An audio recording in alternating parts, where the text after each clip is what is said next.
나는 감정 표현에 서툰 사람이다.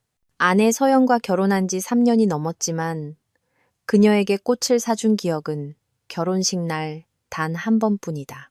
대신 나는 성실함으로 그 부족함을 메우려 했었다. 매일 퇴근하면 묵묵히 전등을 갈고 삐걱거리는 문을 고치고 새로 산 선반을 조립하고 헐거워진 문고리를 다시 조였다. 대단한 일들은 아니었지만 나는 집안을 따뜻하고 편안하게 만드는 것이 사랑을 표현하는 최선의 방법이라고 늘 믿었다. 서연이 생일이나 결혼기념일을 넌지시 언급할 때마다 나는 멋쩍게 웃으며 말했다. 그런 게 뭐가 중요해. 우리끼리 잘 살면 됐지. 하지만 나는 알고 있었다. 아내는 아무 말도 하지 않았지만 그럴 때마다 그녀의 눈빛에는 항상 무언가 서운함이 스쳐 지나갔다. 그날 저녁 나는 평소보다 일찍 퇴근했고 서울 하늘에서는 갑자기 비가 쏟아졌다. 나는 비를 맞으며 집 근처 동대문 야시장으로 뛰어들어갔다. 그리고는 조금은 야하고 화려한 스타일의 붉은색 레이스 슬립을 골랐다. 이런 물건을 사본 적이 없어 어색했지만 생각은 단순했다.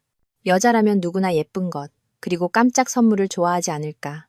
베개 밑에 몰래 숨겨두었다가 서연에게 휴대폰 좀 가져다 달라고 하면서 놀라게 해줄 생각이었다. 3주년 결혼기념일인데 한 번쯤은 낭만적인 분위기를 내보는 것도 좋을 것 같았다. 집에 도착한 이 시계는 6시 45분을 가리키고 있었다. 현관문은 살짝 열려 있었다. 늘 그렇듯 서연이 또 문 잠그는 걸 잊었나 보다 생각했다. 집 안으로 들어서자 거실 등은 꺼져 있었고 복도 끝 침실에서 새어나오는 희미한 불빛만이 보였다. 서연아 하고 불렀지만 아무 대답이 없었다. 가까이 다가가 보니 침실 문도 완전히 닫혀 있지 않았다. 나는 조심스럽게 문을 밀었다. 그리고 그 안의 광경은 내 심장을 누군가 움켜쥐고 터뜨리는 듯한 충격을 주었다. 침대는 온통 흐트러져 있었고 이불은 마치 누군가 격렬하게 몸싸움을 한 것처럼 구겨져 있었다. 바닥에는 내가 어제 샀던 속옷 가게, 로고가 찍힌 비닐 쇼핑백이 아무렇게나 버려져 있었다. 쇼핑백은 찢겨 있었고 붉은 레이스 슬립은 너덜너덜해진 채 침대 발치에 나뒹굴고 있었다. 하지만 내 머리를 번개가 내리치듯 멍하게 만든 것은 사용한 콘돔 포장지 2개였다. 하나는 바닥 한가운데 뒹굴고 있었고 다른 하나는 베개 밑에 반쯤 쑤셔 박혀 있었다. 그 옆에는 내 것이 아닌 남자의 양말 한 짝이 떨어져 있었다. 낯선 향수 냄새, 땀 냄새, 그리고 정사를 나눈 뒤에 비릿한 채취가 공기 중에 무겁게 떠다녔다. 내가 얼마나 오래 그렇게 서 있었는지 모르겠다. 머릿속은 핑핑 돌았고 귓가에서는 한여름 매미 소리 같은 이명이 윙윙거렸다. 내 손에 들려있던 과일 봉지는 어느새 바닥에 떨어져 있었다. 나는 쉽게 질투하는 남자도 충격적인 일 앞에서 바로 주저앉아 오는 약한 사람도 아니다. 하지만 그 순간 나는 정말로 숨을 쉴 수가 없었다. 나는 침실을 나와 화장실로 가서 세수를 했다. 억지로 마음을 진정시킨 뒤 다시 방으로 돌아가 모든 것을 주워 담았다. 레이스 슬립, 콘돔 포장지 2개, 남자의 양말. 그것들을 작은 비닐봉지에 담아 창고에 낡은 옷을 넣어두는 옷장 구석에 밀어넣었다. 이걸 왜 보관해야 하는지 나 자신도 몰랐다. 하지만 그 순간 내 머릿속에는 모든 것을 망가뜨리기 전에 진실이 무엇인지 확실히 알아야 한다는 생각뿐이었다. 서연은 8시가 넘어 집에 돌아왔다. 평소와 다름없이 현관에 들어서며 마스크를 벗고 웃으며 말했다. 자기, 저녁 먹었어요? 나는 시선을 돌리며 아직 굳어있는 표정을 숨겼다. 아니, 너 기다렸지. 서연은 부엌으로 들어가 라면을 끓이기 시작했다. 나는 등 뒤에서 그녀를 바라보았다. 자그마한 체구, 단정하게 묶은 머리, 하얀 손목. 내가 3년간 사랑하고 쥐꼬리만 한 월급을 나누고 빵 한 조각도 함께 나눠 먹던 그 여자가 아무 일도 없었다는 듯이 저기 서 있었다. 심장이 차갑게 식어내리는 것 같았다. 저녁을 먹으며 나는 나지막이 물었다. 오늘 오후에 어디 갔었어? 서연은 나를 쳐다보지 않고 대답했다. 지혜랑 밥 먹었어. 걔 남자친구랑 헤어져서 엄청 울더라고. 나는 고개를 끄덕였다. 그래? 지혜가 나한테는 연락 없던데. 서연은 잠시 멈칫하더니 웃었다. 자기는 걔랑 그렇게 친하지도 않잖아. 아, 나 걔네 집에 휴대폰 놓고 왔나 봐. 지금 가지러 가달라고 연락해놨어. 나는 더 이상 아무 말도 하지 않았다. 그녀는 방금 거짓말을 했다. 그녀의 휴대폰은 식탁 위에 놓인 가방 안에 들어있었다. 라면을 꺼낼 때 똑똑히 봤지만 나는 그 거짓말을 들추지 않았다. 이성을 잃고 싶지 않았다. 나는 그 남자가 누구인지, 왜 우리 집에 들어왔는지, 그리고 내 아내가 왜 그런 배신을 했는지 알아야만 했다. 식사가 끝나고 서연은 샤워하러 들어갔다. 나는 어둠 속에 서서 살짝 닫힌 욕실 문을 바라보았다. 졸졸 흐르는 물소리가 들렸다. 모든 걸 부수고 소리치고 그녀를 끌고 나와 미친놈처럼 절규하고 싶다는 생각이 들었다. 하지만 결국 나를 짓누른 것은 지독한 피로감뿐이었다. 나는 침실로 돌아와 침대에 누워 베개에 얼굴을 묻었다. 이불에는 여전히 그 낯선 냄새가 희미하게 배어 있었다. 그것은 나 외에는 아무도 모르는 소리 없는 치욕처럼 느껴졌다. 나는 그 순간부터 내가 더 이상 평범한 남자가 아니라는 것을 알았다. 나는 용서를 위해서가 아니라 내가 얼마나 기만당했는지 알기 위해 진실을 파헤치는 사람이 되었다. 밤새 잠을 이루지 못했다. 그저 어두컴컴한 천장을 뜬 눈으로 바라보며 누워 있었다. 귓가에는 서연의 고른 숨소리만 들렸다. 그녀는 아무 일도 없었다는 듯이 깊이 잠들어 있었다. 나는 고개를 돌려 그녀를 보았다. 복도에서 새어나오는 희미한 불빛이 잠든 그녀의 얼굴을 비추었다. 여전히 순한 인상, 작은 코, 살짝 담은 입술. 하지만 나는 더 이상 그 모습에서 평온함을 느낄 수 없었다. 내 옆에 낯선 여자가 누워있는 것만 같았다. 머릿속에는 2개의 콘돔 포장지, 남자의 양말, 그리고 바닥에 구겨져 있던 붉은 레이스, 슬립의 이미지만이 떠다녔다. 밤새도록 단 하나의 질문만이 머릿속을 맴돌았다. 왜? 내가 완벽한 남편은 아니었을 것이다. 하루 종일 밖에서 일하고 야근도 잦고 스트레스 때문에 가끔 무뚝뚝할 때도 있었다. 하지만 나는 아내를 때린 적도 바람을 피운 적도 심한 말을 한 적도 없었다. 월급은 한 푼도 빼놓지 않고 모두 가져다 주었다. 식사 때마다 함께 상을 차리고 치웠다. 서연이 아플 때면 밤새 곁에서 약을 챙기고 땀을 닦아준 것도 나였다. 우리는 부유하지는 않았지만 먹고 사는데 부족함은 없었다. 그런데 나는 내 집 안방에서 바람을 맞았다. 다음 날 아침 나는 습관처럼 일찍 일어나 라면을 끓였다. 서연이 부엌으로 나와 평소처럼 내 등 뒤에서 가볍게 안으며 속삭였다. 오늘 현장 나가? 아니면 사무실에 있어? 나는 대답했다. 강서구에 에어컨 수리 예약이 있어. 그녀는 가볍게 고개를 끄덕이고 식탁에 앉았다. 나는 라면 그릇을 가져다 놓고 맞은편에 앉아 그녀의 작은 행동 하나하나를 관찰했다. 이상한 점은 없었다. 그녀는 평소처럼 자연스럽게 먹었고 당황하거나 시선을 피하지도 않았다. 심지어 이렇게 말하기까지 했다. 자기, 오늘 일찍 들어와야 돼. 내가 좋아하는 드라마 하는 날이잖아. 나는 태어난 척 가볍게 웃으며 고개를 끄덕였지만 속에서는 거대한 파도가 일고 있었다. 만약 어제 내가 일찍 퇴근하지 않았더라면 나는 지금도 내가 행복한 가정을 꾸리고 있다고 착각하며 살고 있었을 것이다. 식사를 마친 뒤 나는 공구를 깜빡했다는 핑계를 대고 침실로 다시 들어갔다. 서연은 화장실에 있었다. 나는 재빨리 그녀의 침대 협탁을 열어 휴대폰을 꺼냈다. 여전히 지문으로 잠겨 있었다.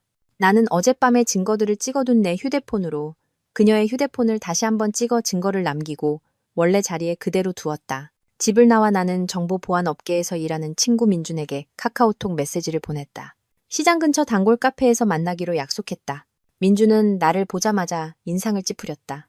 야, 너 얼굴이 왜 이래? 무슨 일 있어? 나는 콘돔 얘기 같은 세세한 부분은 빼고 아내에게 다른 남자가 생긴 것 같아 확실한 증거를 잡고 싶다고 짧게 설명했다. 민준은 잠시 침묵하더니 고개를 끄덕였다. 알았어. 위치랑 메시지 추적할 수 있는 앱 깔아줄게. 근데 네 아내 폰을 최소 5분은 가지고 있어야 돼. 나는 알겠다고 했다. 사생활 침해라는 걸 알지만 이제 와서 옳고 그름을 따질 경황이 없었다. 나는 진실을 알아야만 했다. 그날 밤 나는 휴대폰이 고장 났다는 핑계로 고객에게 전화해야 한다며 서연의 폰을 빌렸다. 그녀는 의심 없이 폰을 건넸다. 나는 화장실로 들어가 문을 잠그고 미리 태블릿 PC에 받아둔 설치 파일을 USB를 통해 그녀의 휴대폰으로 옮겼다. 그리고 앱을 깊숙한 폴더 안에 숨겼다. 4분 남짓 걸렸다. 내가 화장실에서 나왔을 때 서연은 TV 예능 프로그램을 보며 웃고 있었다. 그녀는 아무것도 눈치채지 못했다. 사흘 뒤부터 데이터가 들어오기 시작했다. 처음에는 동료나 친구들과의 시시콜콜한 대화뿐이라 내가 과민 반응한 건가 싶었다. 하지만 나흘째 되던 날 한 이름이 나타났다. 강재혁. 내가 읽은 첫 메시지는 심장을 찔렀다. 토요일에 그 붉은 레이스 슬립 입어줘요. 저번에 제대로 못 봐서 아쉬웠어. 서연은 하트 이모티콘으로 답장한 뒤 이렇게 썼다. 선배님 또 그러면 저 이제 못 입어요. 중독될까봐 무서워요. 역겨웠다. 그들의 대화가 음탕해서가 아니었다. 그 한 글자 한 글자가 내 심장을 도려내는 것 같았다. 부부관계를 다시 뜨겁게 만들어 볼까 하는 작은 희망을 품고 그 슬립을 몰래 샀던 사람은 나였다. 어느 것을 고를까 망설이고 익숙지 않은 물건에 얼굴을 붉히며 사이즈가 안 맞을까봐 전전긍긍하던 내 모습이 떠올랐다. 그런데 이제 아내에게 기쁨을 줄 거라 믿었던 그 물건이 다른 남자를 위한 도구가 되어 있었다. 그날 저녁 나는 아무렇지 않은 척했다. 서연은 여전히 웃고 드라마를 보고 평소처럼 밥을 먹었다. 그녀는 내 옆에 앉아 내 허벅지에 다리를 올리고 물었다. 자기는 요즘 왜 이렇게 말이 없어? 나는 옅게 웃으며 그녀의 머리를 쓰다듬었다. 그냥 우리 미래에 대해서 생각 좀 하느라. 그녀는 내 가슴에 머리를 기댔다. 우리 여행 안 간 지도 오래됐다. 나는 목이 메었다. 어떻게 배신을 한 여자가 이렇게 완벽하게 다정한 아내를 연기할 수 있는지 도무지 이해할 수 없었다. 나는 조용히 계획을 세웠다. 난장판을 만들고 싶지 않았다. 모든 것을 시간대별로 분 단위로 파악한 뒤에 마지막 결정을 내릴 것이다. 이성을 잃고 나중에 후회할 짓을 하는 남자가 되고 싶지는 않았다. 나는 그놈이 누구인지, 어디서 왔는지, 어떻게 생겨먹었는지, 그리고 가장 중요하게는 내 아내가 무슨 생각을 하고 있는지 알고 싶었다.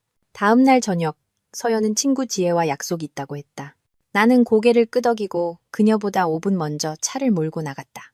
하지만 집에서 20m 떨어진 골목에 차를 세우고 기다렸다. 15분쯤 지났을까 서연이 긴 꽃무늬 원피스를 입고 작은 가방을 든 채 미리 대기하고 있던 검은색 세단에 올라탔다. 차는 강남의 고급 주상복합 아파트, 단지 쪽으로 향했다. 나는 뒤를 쫓았다. 만약 내 착각이라면 나는 비열한 놈이 되는 것이고 내 예상이 맞다면 내 인생은 또 한 겹 무너져 내리는 것이다. 나는 번호판이 다른 지역 번호인 그 검은색 차를 조용히 뒤따랐다. 갈수록 이것이 서연이 말한 친구와의 약속이 아니라는 확신이 들었다. 차는 몇 개의 큰 길을 지나 가로수가 우거진 길로 접어들더니 한 고급 오피스텔 단지 앞에 멈춰섰다. 운전석의 남자는 바로 내리지 않았다. 차 안에서 2분 정도 머무른 뒤 서연이 먼저 내릴 수 있도록 문을 열어주었다. 나는 전봇대 뒤에 숨어 그들의 모든 행동을 지켜봤다. 서연이 앞서 걷고 남자가 뒤따랐다. 그의 손에는 포장된 음식으로 보이는 종이 가방에 들려 있었다. 그들은 팔짱을 끼거나 손을 잡지는 않았지만 함께 걷는 모습에서 아주 오랫동안 맞춰온 듯한 익숙함이 묻어났다. 동료도 친구도 아니었다. 그보다 더 친밀하고 은밀한 오랜 시간 합을 맞춰온 사람들 같았다. 나는 몇 분 더 서 있다가 천천히 길 건너편으로 걸어가 오피스텔 입구를 마주 보았다. 쳐들어갈 생각은 없었다. 나는 소란스럽게 불륜 현장을 덮치는 그런 남자가 아니었다. 나는 그저 그 오피스텔이 몇 층 몇 호인지 알고 싶었다. 나중에 대질할 때 나는 모든 정보를 가지고 있어야만 했다. 외부 전자 게시판에 카드키를 찍자 15층 불이 들어왔다. 나는 그 숫자를 기억했다. 어째서인지 차가운 바람이 옷을 뚫고 들어오는 것처럼 손이 덜덜 떨렸다. 심장은 미친 듯이 뛰었고 머릿속에는 수백 개의 질문이 떠올랐다. 얼마나 됐을까? 누가 먼저 시작했을까? 저 방 안에서 무슨 짓을 할까? 서연은 다른 남자 옆에 누워 내 생각을 한 적이 있을까? 나는 아직도 그녀의 눈에 남편으로 보일까? 나는 바로 집으로 돌아가지 않았다.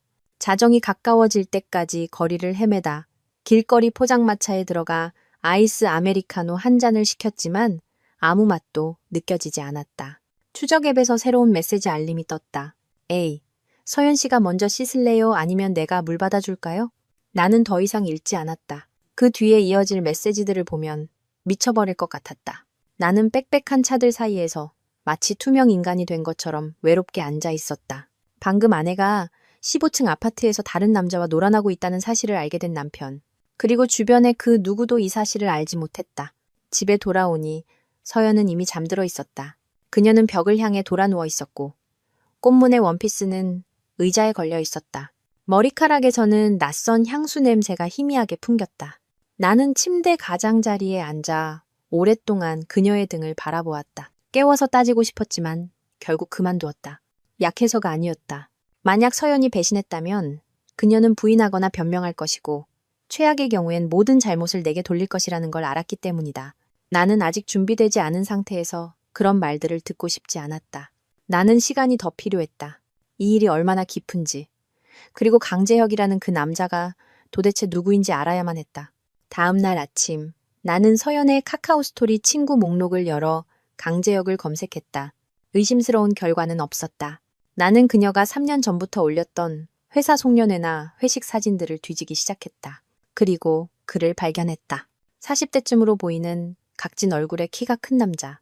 낡은 단체 사진들 속에서 그는 항상 서연의 근처에 서 있었다. 그의 개인 프로필을 클릭했다. 프로필 사진은 풍경 사진이었고 오랫동안 게시물이 없었으며 친구 공개로 설정되어 있었다. 하지만 낡은 사진첩에 직원단체 사진이 한 장 있었다. 사진 설명은 강 부장님 송별회. 심장이 멎는 것 같았다. A는 바로 안 부장님이 아니라 강 부장님이었다. 서연의 옛 상사. 그들은 회사가 인원 감축을 하기 전까지 2년간 함께 일했었다. 나는 사무실 의자에 멍하니 앉아 그의 사진을 뚫어지게 쳐다보았다. 성공한 듯한 중후한 외모, 능글맞은 눈빛과 비웃는 듯한 미소.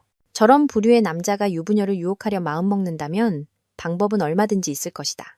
나는 서연이 참석했던 파티들, 늦게 귀가했던 날들, 친구를 만난다거나 지방 출장을 간다고 핑계를 댔던 모든 날들을 되짚어 보았다. 모든 조각들이 맞춰지며 끔찍한 그림이 완성되고 있었다. 나는 아주 오래전부터 아내의 삶의 중심이 아니었다. 그리고 가장 가슴 아픈 것은 내가 그 사실을 전혀 몰랐다는 것이다. 그날 저녁, 나는 서연의 절친인 지혜에게 전화를 걸었다. 지금 일어나는 일을 이해하는 사람이 있다면 그녀뿐일 거라고 생각했다. 몇 번의 신호음 끝에 지혜가 전화를 받았다. 그녀의 목소리는 어딘가 당황한 기색이 역력했다. 형부, 무슨 일이세요? 나는 돌려 말하지 않았다. 지혜 씨, 서연이 바람 피우는 거 알고 있었죠?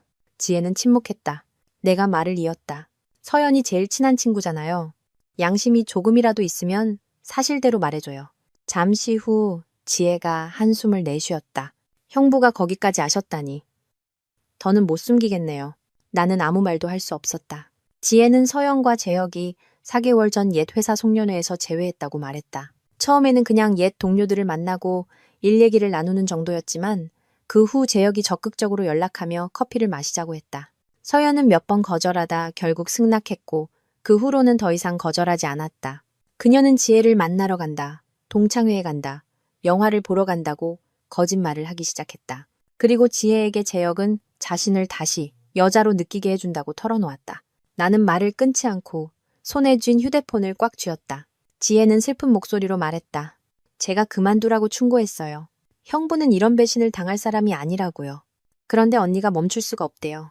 강 부장님 옆에 있어야만 자기가 살아있는 것 같다고 했어요. 그 말은 내 가슴을 관통하는 비수 같았다. 나는 전화를 끊었다. 방 안에 앉아 있었다. 노란 조명이 벽에 비쳐 외로운 남자의 그림자를 만들었다. 나는 늘 열심히 일하고 아내를 진심으로 사랑하기만 하면 충분하다고 생각했던 남자였다. 내가 틀렸다. 나는 여자가 단지 집뿐만 아니라 사랑받고 존중받고 관심을 받고 있다는 느낌을 필요로 한다는 사실을 잊고 있었다.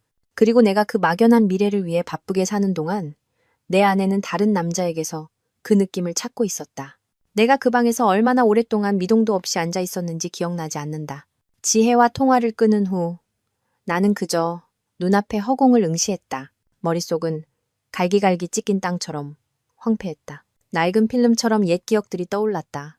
싸구려 음반지로 서연에게 청혼하던 날, 좁은 자취방으로 이사와 손을 맞잡고 우리 집을 꿈꾸던 날, 처음으로 불임 검사를 받으러 가던 날, 내 손을 잡고 자기만 있으면 되라며 웃어주던 날.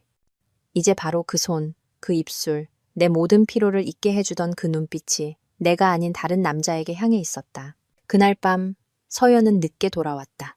지혜와 밥을 먹고 마트에 들렀다 왔다고 했다. 나는 식탁에 앉아 식은 밥그릇을 든 채 무표정하게 있었다. 서연은 들어오자마자 내 볼에 가볍게 입을 맞추었다. 모든 것이 평소와 같다는 듯이 나는 나지막이 물었다. 지혜 말고 다른 사람도 만났어? 서연은 정확히 1초간 멈칫하더니 고개를 저었다. 아니, 왜 그렇게 물어?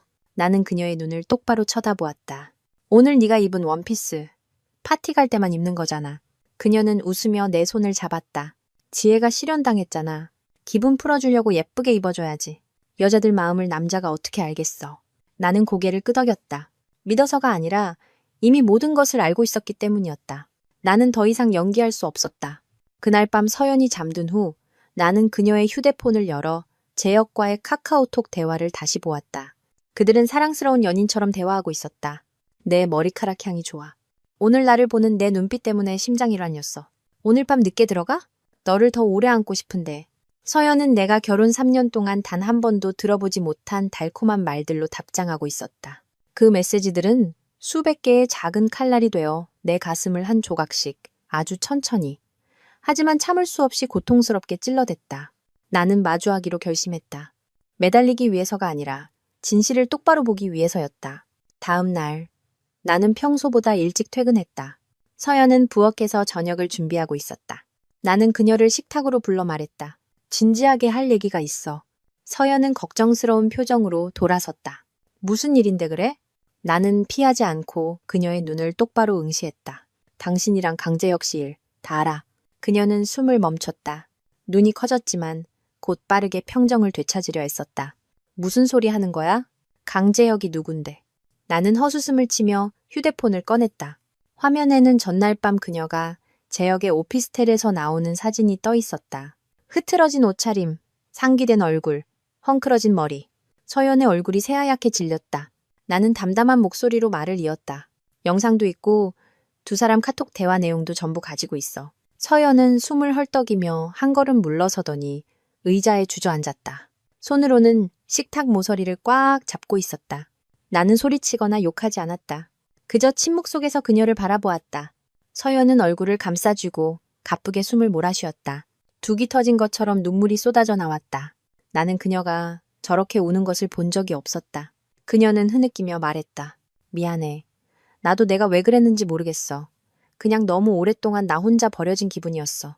나는 반응하지 않았다. 그녀는 목이 맨 목소리로 말을 이었다. 자기는 항상 일찍 나가고 늦게 들어오고 일, 돈, 걱정뿐이었잖아.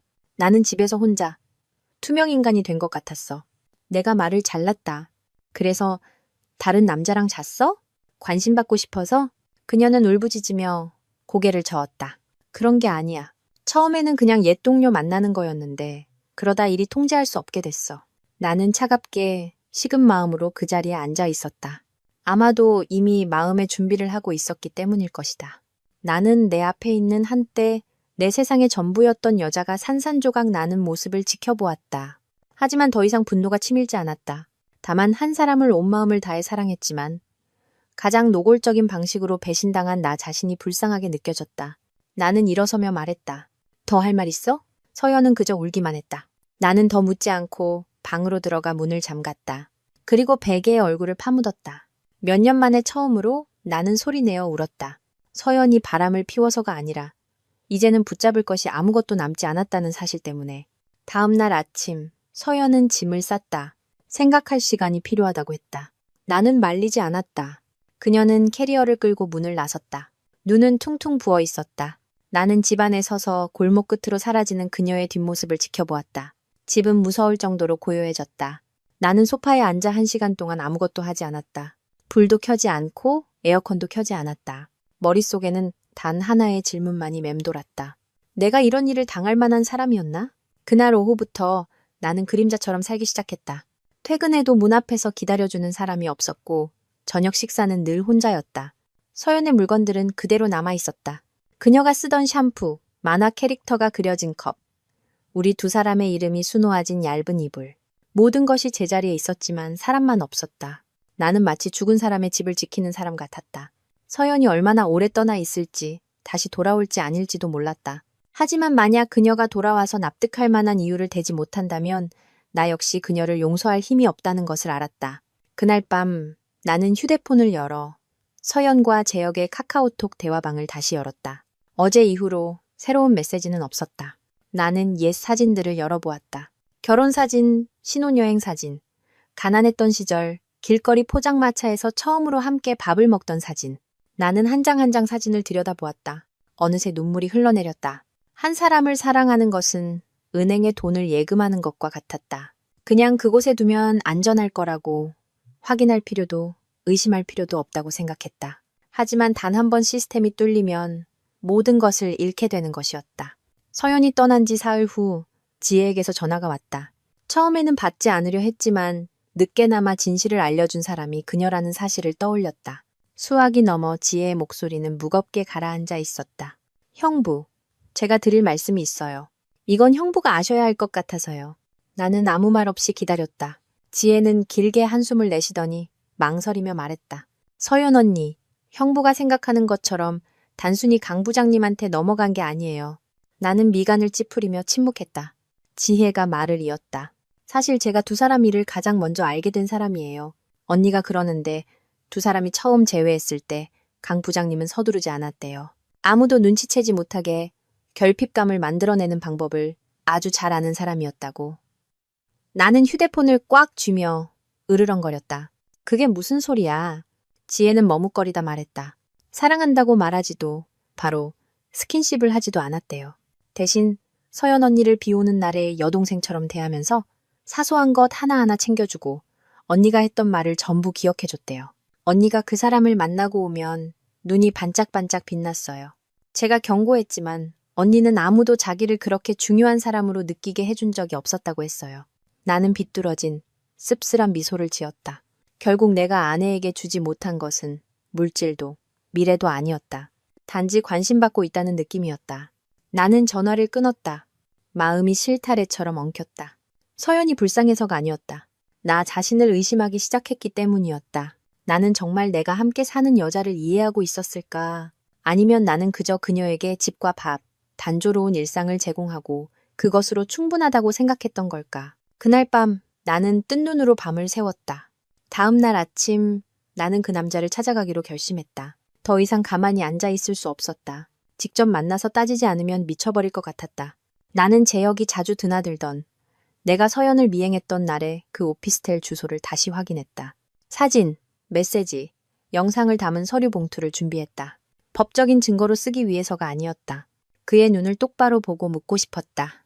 당신 남의 가정에다 대체 무슨 짓을 한 겁니까? 늦은 오후에 그곳에 도착해 로비 앞에서 기다렸다. 오피스텔은 15층이었고 카드키가 없는 나는 기다릴 수밖에 없었다. 6시쯤 재혁이 나타났다. 깔끔한 정장 차림에 노트북 가방을 든 그는 세상에 아무 걱정도 없는 사람처럼 여유롭게 걸어왔다. 나는 그의 앞을 막아섰다. 그는 잠시 놀란 듯 했지만 금세 평정을 되찾았다. 누구시죠? 내가 대답했다. 김서연 남편입니다. 그는 나를 몇 초간 쳐다보더니 1층 카페로 가자는 듯 가볍게 고갯짓했다. 우리는 마주보고 앉았다.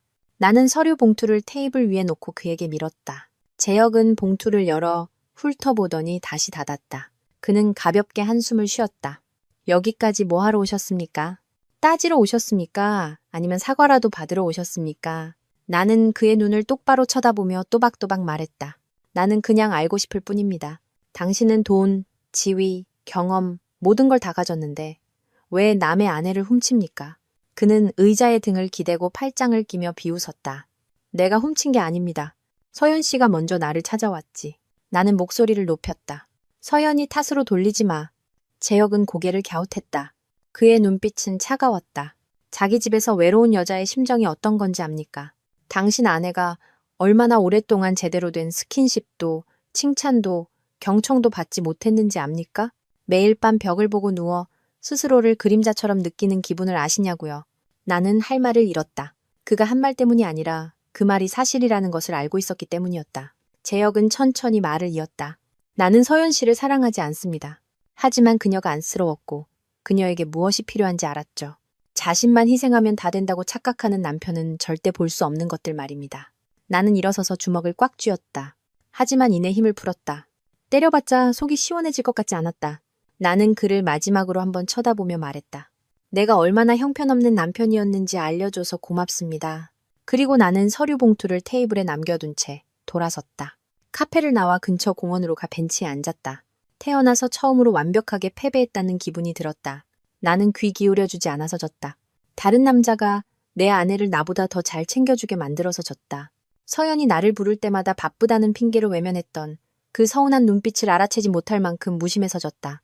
나는 남자가 열심히 일해서 돈만 잘 벌어다 주면 아내는 영원히 곁에 있을 거라고 착각했다. 하지만 나는 잊고 있었다. 감정은 책임감만으로 키워지는 것이 아니라는 것을. 감정에는 정신적인 보살핌이 필요하다는 것을. 내가 너무나 오랫동안 잊고 있었던 바로 그것을.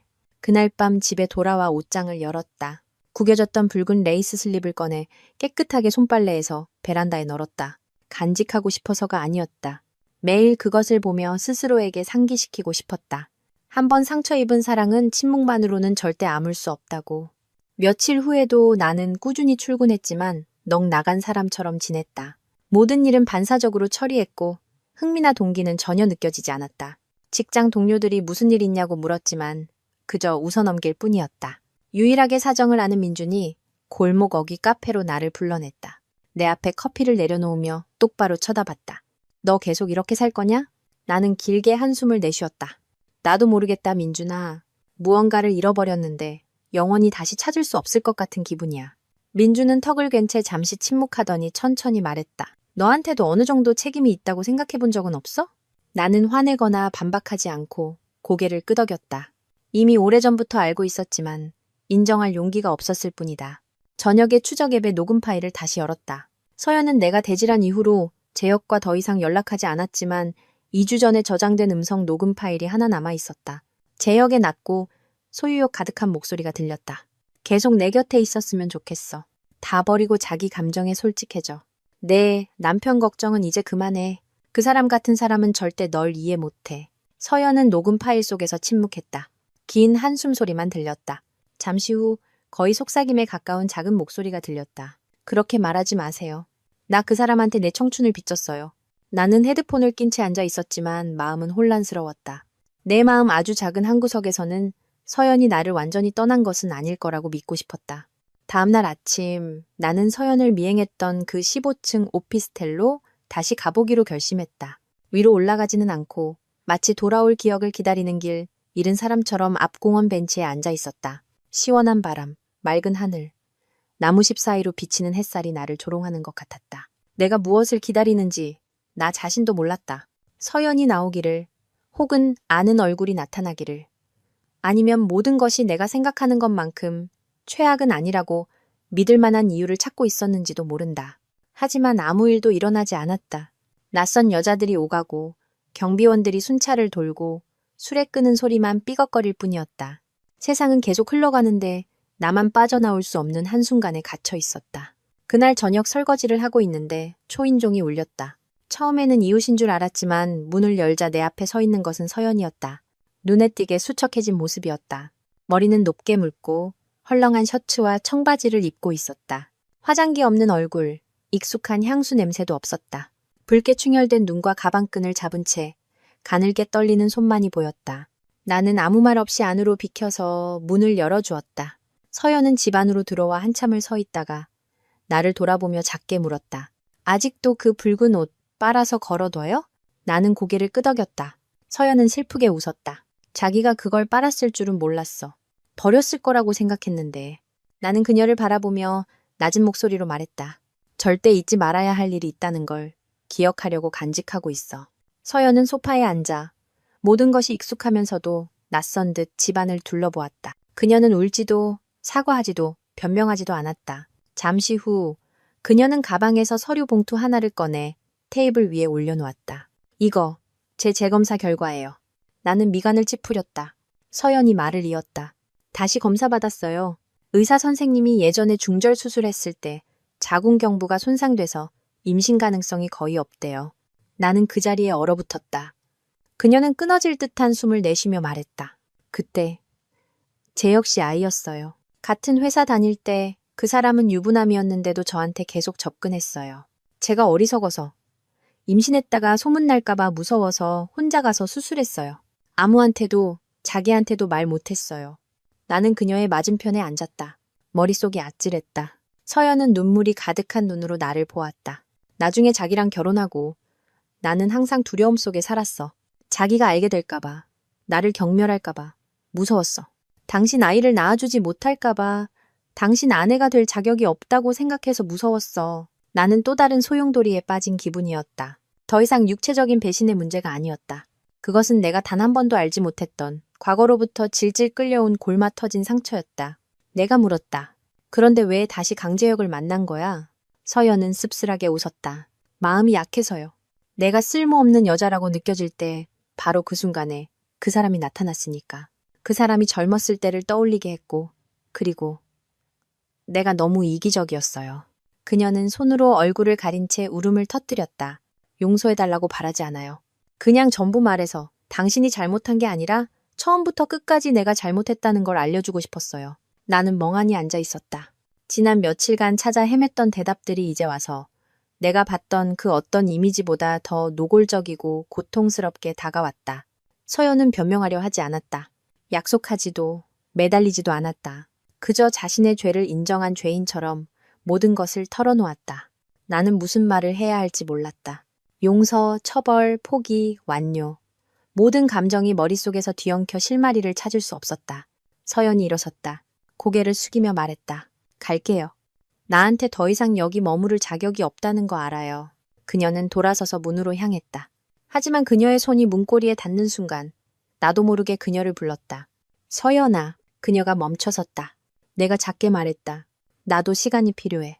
당신도 마찬가지고 지금은 아무것도 결정하지 마. 그녀는 돌아보지 않고 작게 고개를 끄덕인 뒤 문 밖으로 나갔다. 문이 닫히자 집은 다시 정적에 휩싸였다. 하지만 이번에는 외로움이 아니었다. 어둠 속에서 막 문을 열고 나온 사람의 고요함이었다. 나는 소파에 앉아 서연이 남기고 간 진료 기록 서류를 집어들었다. 초음파 사진, 검사 결과지, 의사소견서. 모든 것이 그녀가 아이를 갖기 어렵다는 사실을 증명하고 있었다. 처음으로 나는 그녀가 목이 매도록 안쓰럽게 느껴졌다. 나는 익숙한 소파에 앉아 있었다.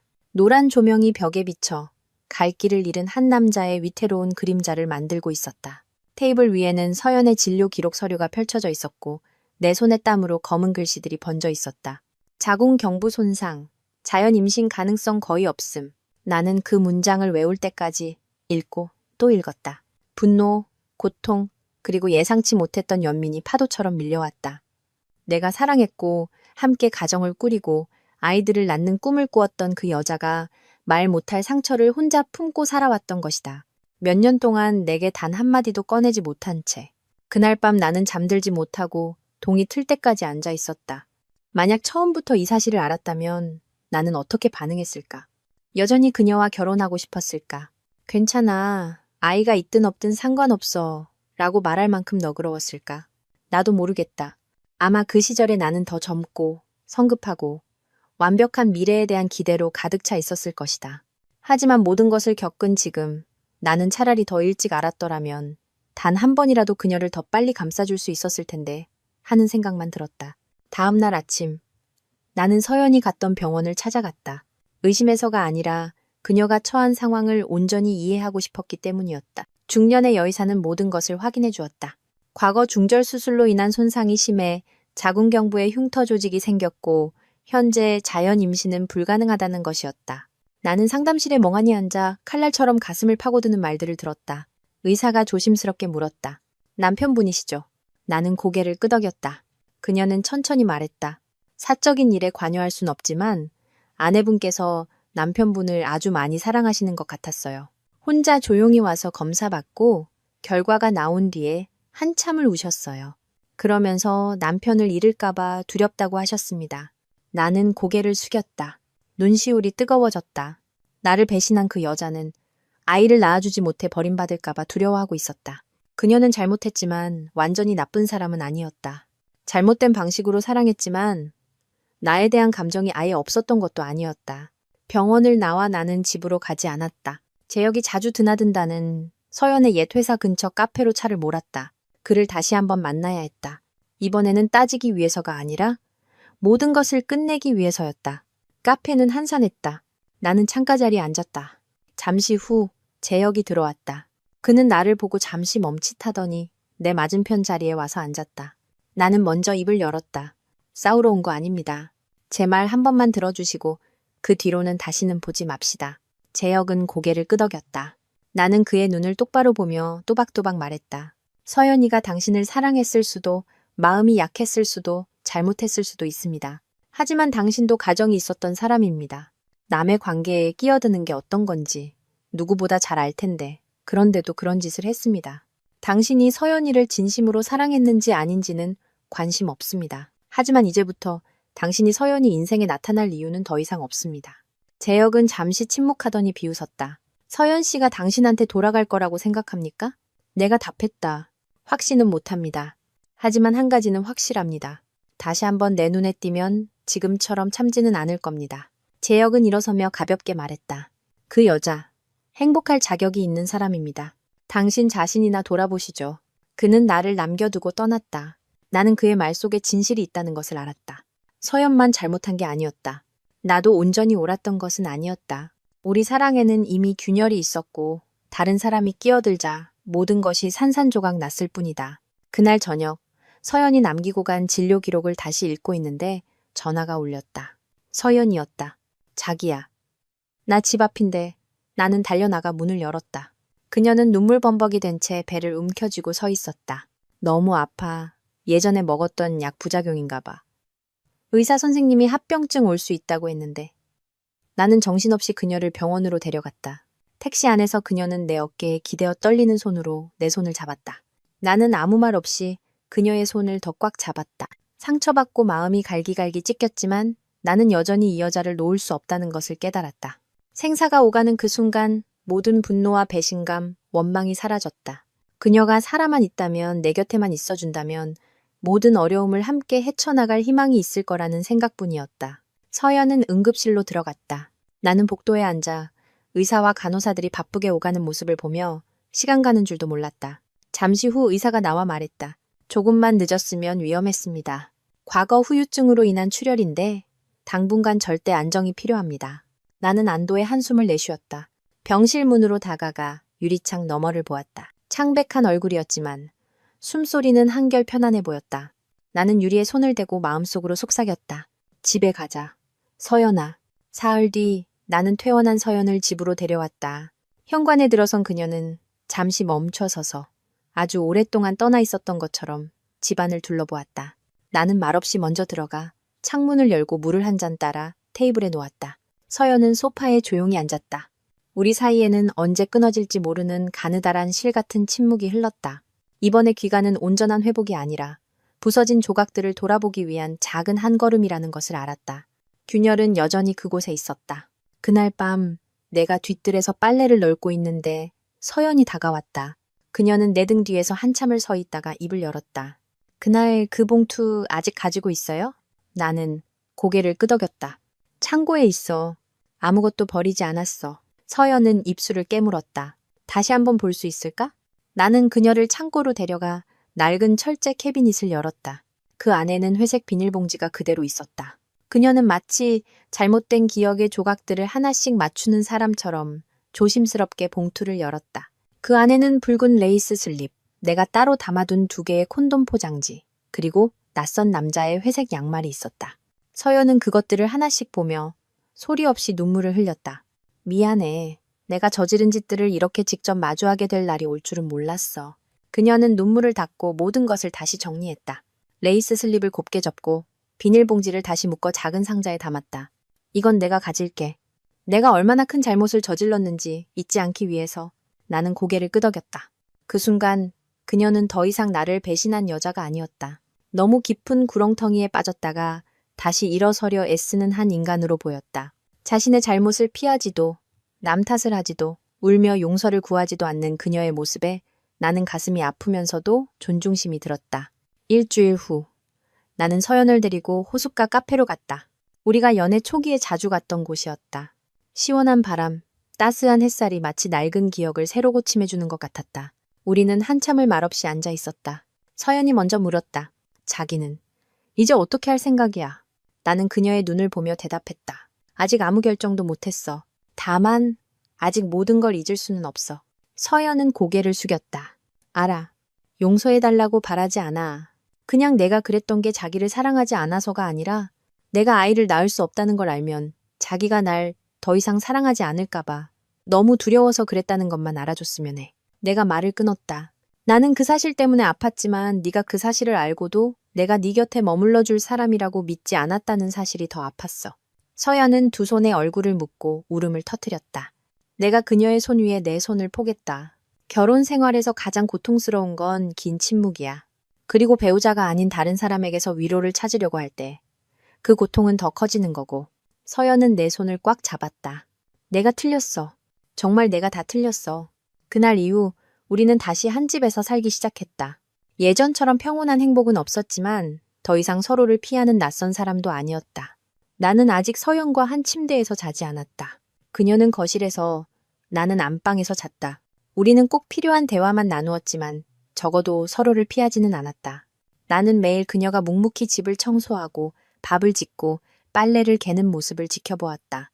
말이 없고 웃음이 줄었지만 그 안에는 조용한 노력이 담겨 있었다. 어느 날 밤, 우연히 서연이 일기를 쓰는 것을 보았다. 나는 그녀가 글 쓰는 것을 본 적이 없었다. 그녀는 내가 보고 있다는 것을 몰랐고 나도 묻지 않았지만 마음속에 작은 파문이 일었다. 그녀가 자신만의 방식으로 자신의 삶을 다시 써내려가고 있다는 것을 알았다. 모든 것이 조금씩 안정되어 간다고 생각했을 때 또 다른 진실이 나를 덮쳤다. 어느 날 오후 강남의 한 아파트에서 에어컨을 수리하고 있는데 낯선 번호로 문자가 왔다. 이건 아셔야 할 것 같아서 보냅니다. 계속 속고만 계시는 게 불쌍해서요. 메시지에는 영상 파일이 첨부되어 있었다. 영상을 재생하자 서연이 제역의 15층 오피스텔로 들어가는 장면이 나왔다. 하지만 이번에는 다른 각도에서 찍혔고 소리까지 녹음되어 있었다. 영상 속에서 서연이 말했다. 이번이 마지막이에요. 더 만나면 저 자신을 통제 못할 것 같아요. 제역이 대답했다. 그럼 내가 끝내줄게. 대신 약속해.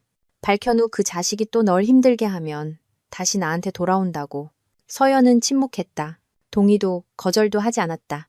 영상은 거기서 끝났다. 나는 바닥에 주저앉았다. 땀이 비오듯 흘렀다. 끝났다고 생각했던 것이 아직 끝나지 않았던 것이다. 그녀의 마음속에 아직 1%의 미련이 남아있었다. 그날 밤 나는 늦게 귀가했다. 서연이 부엌에서 요리를 하다가 나를 보고 웃었다. 뭐 먹고 싶어요? 해줄게요. 나는 대답 없이 의자에 앉아 휴대폰에 영상을 틀어 테이블 위에 올려놓았다. 서연은 그 자리에 얼어붙었다. 얼굴이 새하얗게 질렸다. 이건 그날 자기 다시 만나기 전이야. 그 사람한테 다시 돌아가지 않았어. 병원 다녀온 뒤로는 맹세코. 내가 말을 잘랐다. 맹세는 필요 없어. 나는 온전한 진실이 필요할 뿐이야. 서연은 무릎을 꿇고 눈물을 쏟았다. 그 사람하고 다시는 안 잤어. 정말 끝내려고 간 거야. 당신한테 들켜서가 아니라 내 손으로 끝내고 싶었어. 나는 텅 빈 마음으로 앉아 있었다. 다시 한번 무엇이 진실이고 거짓인지 알 수 없는 의심의 늪에 빠졌다. 나는 조용히 말했다. 다시 용서할 용기가 있을지 모르겠다. 하지만 아직 말하지 않은 게 있다면 지금 전부 다 말해. 서연은 바닥에 머리를 밟고 흐느꼈다. 없어. 정말 다 말했어. 맹세해. 그날 밤 이후 우리 사이에는 텅 빈 공간만이 남았다. 말다툼도 해명도 그 어떤 말도 더는 없었다. 그녀는 여전히 집에 머물며 빚을 갚는 사람처럼 묵묵히 집안일을 했다. 하지만 그녀의 눈빛은 달라졌다. 더 이상 나를 똑바로 쳐다보지 못했다. 언제 떨어질지 모를 벌을 기다리는 아이처럼. 나는 나 자신과의 심리전에서 패배한 사람 같았다. 마음이 너무 닳아버려서 사랑, 분노, 용서, 원망 같은 감각조차 무뎌졌다. 지독한 피로감만이 나를 갉아먹고 있었다. 나는 기계처럼 일하고 그림자처럼 집으로 돌아왔다. 일주일 후 저녁 8시가 넘어 집에 돌아왔다. 집은 캄캄했다. 불을 켜자 식탁 위에 작은 상자와 반으로 접힌 쪽지가 놓여 있었다. 서연의 익숙한 글씨체였다. 당신 용서를 기다리며 머무를 용기가 더는 없어요. 하루하루 제대로 살아보려고 노력했지만 지금 내 존재가 당신을 더 고통스럽게만 한다는 걸 알아요. 갈게요. 이번엔 정말이에요. 도망치는 게 아니라 당신이 숨 쉴 공간과 선택할 권리를 주기 위해서 가는 거예요. 나를 찾지 마세요. 하지만 언젠가 나를 용서할 수 있는 날이 온다면 그때 집에 가자는 그 말을 들을 수 있도록 늘 같은 자리에 서 있을게요. 나는 쪽지를 내려놓았다. 눈앞이 캄캄해졌다. 그녀는 내가 막을 수 없는 유일한 방법, 침묵 속에서 떠나는 것을 선택했다. 나는 방으로 들어가 침대에 앉아 두 손에 얼굴을 묻었다. 눈물은 나지 않았다. 영혼의 일부를 토해내는 듯한 깊은 한숨만이 터져 나왔다. 처음으로 이 집이 텅 비었다고 느꼈다. 부엌에서 들려오던 물소리도, 바닥을 끌던 슬리퍼 소리도, 내가 늦게 돌아올 때마다 힐끔거리던 눈빛도 없었다. 나는 주변을 둘러보았다. 서연이 자주 입던 옷이 문고리에 걸려 있었고 그녀의 컵이 선반에 놓여 있었다. 그녀가 좋아하던 과자도 그대로였다. 하지만 사람만 없었다. 나는 휴대폰을 열어 그녀와의 마지막 메시지를 보았다. 사흘 전 내가 보낸 문자였다. 더는 못 견디겠으면 그냥 말해. 억지로 있으라고 안 할게. 답장은 없었다. 이제야 알았다. 어떤 말들은 친절하게 들리지만 뺨을 때리는 것보다 더 잔인하다는 것을. 나는 마음속으로는 원치 않았으면서도 그녀가 떠날 길을 열어준 셈이었다. 그날 밤 나는 잠들 수 없었다. 옥상에 올라가 하늘을 보았다. 비가 내리기 시작했다. 나는 흠뻑 젖도록 내버려 두었다. 머릿속이 텅 비었다. 하지만 빗속에서 문득 서연을 처음 만났던 날이 떠올랐다. 월세가 밀려 쫓겨날 처지였던 그녀가 좁은 자취방에서 낡은 전공서적을 끌어안고 펑펑 울던 그날. 그때 나는 막 대학을 졸업하고 출장 수리를 다니던 에어컨 기사였다. 그녀는 울다가 웃으며 말했다. 3만 원만 있었어도 이 지옥 같은 방에서 나갈 수 있었을 텐데. 나는 말없이 3만 원을 건네주었다. 그날 밤부터 우리는 떨어질 수 없을 것 같았던 여정을 함께 시작했다. 나는 방으로 돌아와 낡은 서랍장에서 결혼 첫 해에 찍은 사진을 꺼냈다. 그녀는 하얀 원피스를, 나는 검은 정장을 입고 있었다. 세상에 우리 둘만 있으면 충분하다는 듯이 웃고 있었다. 나는 사진을 책상에 올려놓고 뒷면에 급하게 한 줄을 적었다. 아직 믿음이 남아있다면 내가 다시 널 찾아갈게. 다음 날 나는 하루 휴가를 냈다. 제역의 오피스텔을 찾아갔다. 그를 만나기 위해서가 아니라 한 가지를 확인하기 위해서였다. 경비원은 고개를 저었다. 강 선생님, 이사 가셨는데요. 며칠 전에 이삿짐 차가 왔어요. 아주 급하게 아무 말도 없이 떠났다고 했다. 나는 고개를 끄덕이고 돌아섰다. 마음이 한결 가벼워졌다. 나는 지혜에게 전화를 걸었다. 서연이 어디 있는지 알아? 잠시 침묵하던 그녀가 대답했다. 우리 집에 있어요. 하지만 형부를 만나게 해도 될지. 내가 말을 끊었다. 용서하겠다고 약속은 못해. 하지만 그녀에게 붙잡을 만한 게 조금이라도 남아있다고 생각하면 막지는 말아줘. 1시간 뒤, 나는 지혜의 집 앞에 서 있었다. 서연이 문을 열었다. 퉁퉁 부은 눈으로 나를 보고 멈춰섰다. 나는 기다리지 않고 말했다. 할 말이 있어서 왔어. 그녀는 고개를 끄덕였다. 나는 깊게 숨을 들이마시고 말했다. 아직 용서할 순 없어. 하지만 너를 잃고 싶지도 않아. 아직 나와 함께 걸어갈 마음이 있다면 돌아와. 만약 기다림 속에서 살 수 없다면 잡지 않을게. 서연은 그 자리에 주저앉아 울음을 터뜨렸다. 돌아가고 싶어. 잘못한 거 고치고 싶어. 용서받지 못해도 괜찮아. 다시 시작할 기회를 줘. 나는 그녀를 일으켜 세워 안았다. 모든 일이 일어난 후 처음이었다. 연인의 포옹도, 부부의 포옹도 아니었다.